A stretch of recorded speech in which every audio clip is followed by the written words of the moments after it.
અને online food order કરતા વલસાડવાસીઓ ચેતી જજો. વલસાડમાં ઓનલાઈન બ્રેડ મંગાવનાર મહિલા ગ્રાહકને કડવો અનુભવ થયો છે.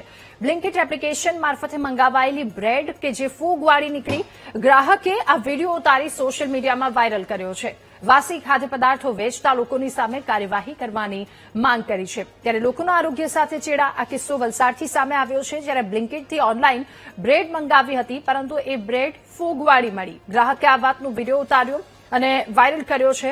ઓનલાઈન ફૂડ ઓર્ડર કરતા પહેલા સાવધાન થઈ જજો. ત્યારે બ્લિંકિટમાંથી બ્રેડ મંગાવવામાં આવી હતી. ઓનલાઈન ફૂડ ઓર્ડર કરતા વલસાડવાસીઓ, તમારા માટે ચેતવણીરૂપ કિસ્સો, ચેતી જજો.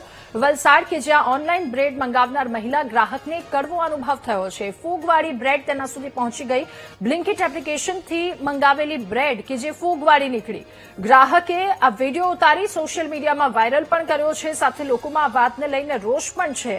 વાસી ખાદ્ય પદાર્થો લોકો સુધી પહોંચી રહ્યા છે અને આ વેચતા લોકોની સામે પણ કડક કાર્યવાહી થવી જોઈએ કે લોકોના આરોગ્ય સાથે બીજી વખત ચેડા ન કરે, તેવી લોકોએ માંગ પણ કરી છે. ઓનલાઈન ફૂડ ઓર્ડર મંગાવતા લોકો, તમારા માટે ચેતવણી રૂપે એક કિસ્સો. વલસાડનો આ એક કિસ્સો સામે આવ્યો છે, જ્યાં મહિલાએ ઓનલાઈન બ્લિંકિટથી બ્રેડ મંગાવી હતી, પરંતુ એ બ્રેડ વાસી અને ફૂગવાળી હતી.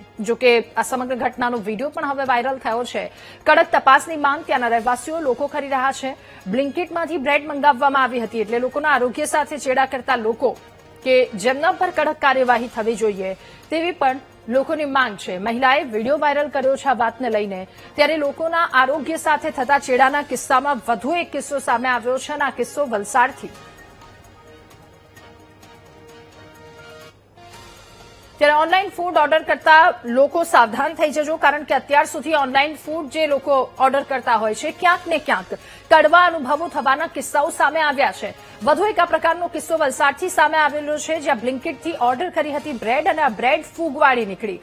વાસી ફૂગવાળી એ બ્રેડ લોકો એ મહિલાના ઘર સુધી પહોંચી અને ત્યારબાદ મહિલા રોષે ભરાઈ. આ વાતને લઈને વિડીયો પણ વાયરલ કર્યો છે. સાથે તેમણે કડક કાર્યવાહીની માંગ પણ કરી છે કે અન્ય લોકોના આરોગ્ય સાથે આ રીતે ચેડા ન કરે. જે લોકો આવી વાસી અથવા તો ફૂગવાળી વસ્તુ લોકો સુધી પહોંચાડી રહ્યા છે, તેમના પર કડક કાર્યવાહીની માંગ કરાઈ છે.